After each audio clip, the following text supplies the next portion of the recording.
اس کے بعد جب حضرت یونس علیہ السلام کو بھی بتا دیا گیا کہ ہم نے ان کے بارے میں یہ فیصلہ کر لیا، تو ان پر جو مایوسی کی کیفیت طاری ہوئی، اس دکھ میں، رنج و الم میں، وہ جو جس جگہ پہ متعین کیے گئے تھے، جہاں پر رسول بنا کے بھیجے گئے تھے، اس جگہ سے نکل کھڑے ہوئے اللہ کی اجازت آنے سے پہلے۔ صرف اتنی سی بات تھی، وہ بھی غیرت دینی ہی تھی، اللہ ہی کی محبت تھی کہ جس میں وہاں سے نکل گئے کہ قوم نے اللہ کا پیغام نہیں مانا ہے اور اب اس عذاب سے دوچار ہونے والی ہے۔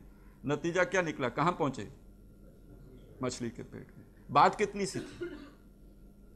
اب آپ سوچئے کہ اگر کوئی پورا پیغام ہی نہ پہنچائے تو اس کے ساتھ کیا ہو؟ اور یہ میں آپ کو کیوں سمجھا رہا ہوں؟ اس لیے کہ اصل میں محمد رسول اللہ صلی اللہ علیہ وسلم تو دنیا سے جا چکے،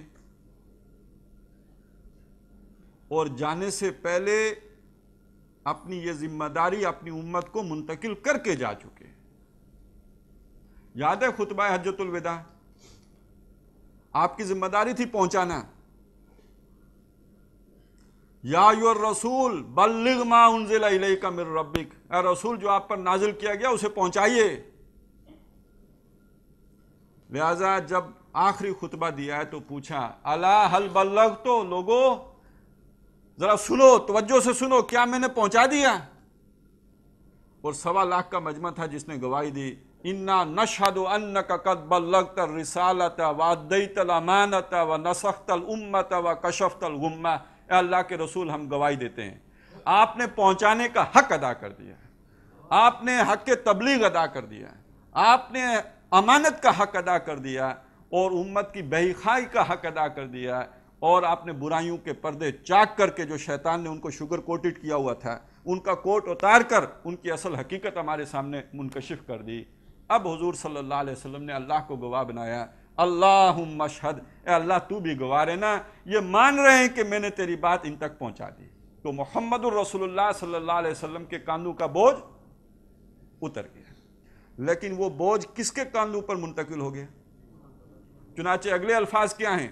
فَلْيُبَلِّغِ الشَّاهِدُ الْغَائِبُ، پس اب جو یہ موجود ہے جس نے گواہی دے دی کہ مجھ تک پہنچ گیا، اب وہ پہنچائے اس تک کہ جو ابھی تک غائب میں ہے، جس تک یہ پیغام نہیں پہنچا ہے۔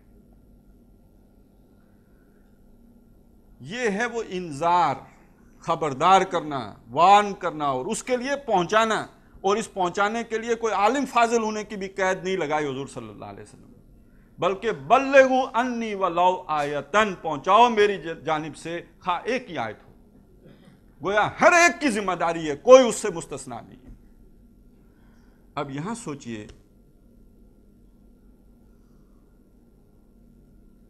کل کوئی اندرا گاندھی، کوئی راجیو گاندھی، کوئی واجپئی، کوئی بش، کوئی بلیئر اللہ کی عدالت میں کھڑا ہو کے کہے مجھے نہیں پتا تھا اسلام کیا ہے،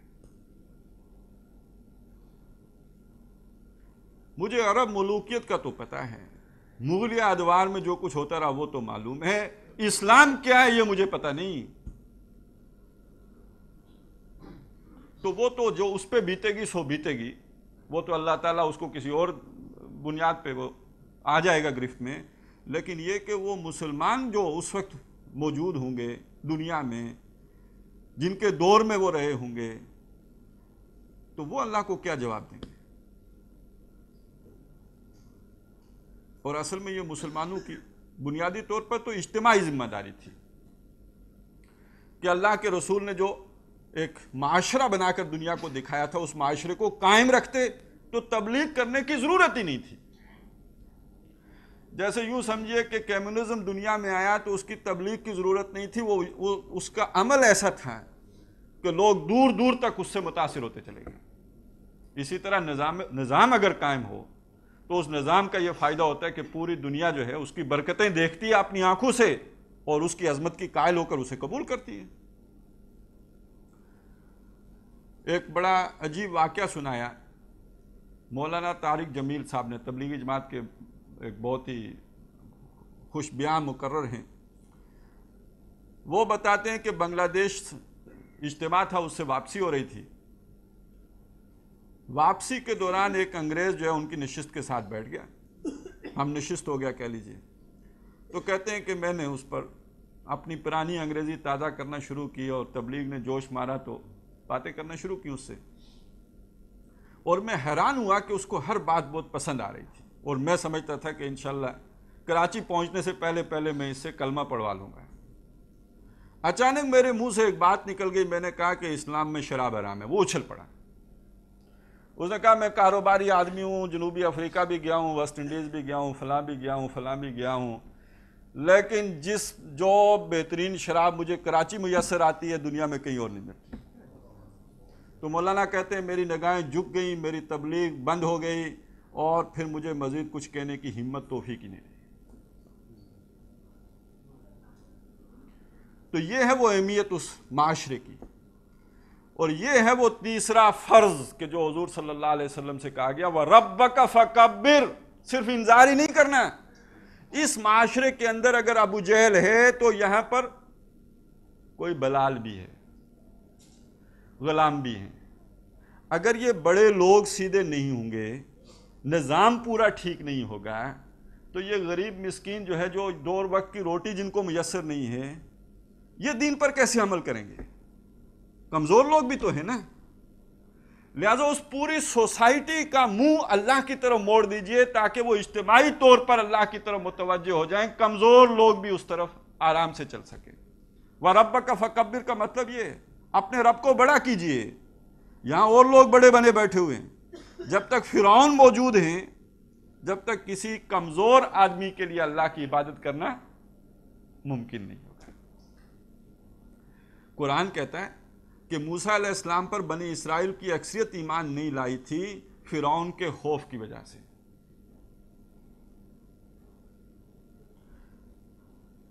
اب وہ فرعون نے جو ہے پہلے قارون کی صورت میں جلوہ گری کی ہے دنیا میں، ایسا معاشی نظام کہ جس کے نتیجے میں ہر انسان کو بس غم روزگار ہے کہ جو کھائے جا رہا ہے، اس کے علاوہ اسے کوئی فکر نہیں۔ دنیا نے تیری یاد سے بیگانہ کر دیا، ایک وہ کیفیت ہے کہ دل ڈھونڈتا ہے وہی فرصت کے رات دن بیٹھے رہیں یوں ہی تصور جانا کیے ہوئے، اور ایک یہ کیفیت ہے کہ دنیا نے تیری یاد سے بیگانہ کر دیا، تجھ سے بھی دل فریب ہیں غم روزگار کے۔ اور عہد حاضر ملک الموت ہے تیرا کہ جس نے قبض کی روح تیری دے کے تجھے فکر معاش۔ اس دور میں ایک انسان زندگی گزار رہا ہے، اور اس زندگی کے دوران جو ہے اس کی توجہ ظاہر ہے معاش کی طرف ہوگی۔ اب تو زندگی ایسی ہے، وہ تصور ہی چھوڑیے کہ جب کوئی شخص جو ہے وہ ایک بنا لیتا تھا حجرہ اور اس کے اندر 2 مٹی کے برتن رکھ کر زندگی گزار جاتا تھا۔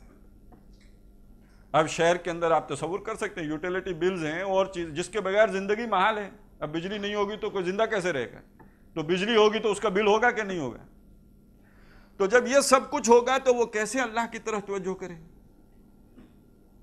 لہذا پورا معاشرہ ایسے بناؤ کہ جہاں یہ معاشی نظام جو ہے عادلانہ ہو، ہر ایک کو اس کا حق پہنچ جائے، کچھ نہ کچھ کم از کم یہ کہ زندگی گزارنے کا وسیلہ تو ہو جائے تاکہ وہ اپنی توجہ بھی اللہ کی طرف لگا سکے، تب اللہ بڑا ہوگا۔ وَرَبَّكَ فَكَبِّرْ، اپنے رب کو بڑا کیجئے۔ ہاں اگر انگریز کو بھی پتا ہو کہ یہ جو اللہ اکبر کہہ رہا ہے اسے خود بھی اس کا معنی نہیں پتا کہ اللہ اکبر کا مطلب کیا، یہ مجھے چیلنج نہیں کر رہا ہے، یہ طوطے نے رٹ لیا ہے کہ شکاری کے جال میں نہیں آئیں گے، اور اگر آئیں گے تو پھڑ پھڑا کے اڑ جائیں گے، یہ اس نے رٹا ہوا ہے، اس سے زائد کوئی حیثیت اس کی نہیں ہے۔ یہ سنا ہوا ہے آپ نے؟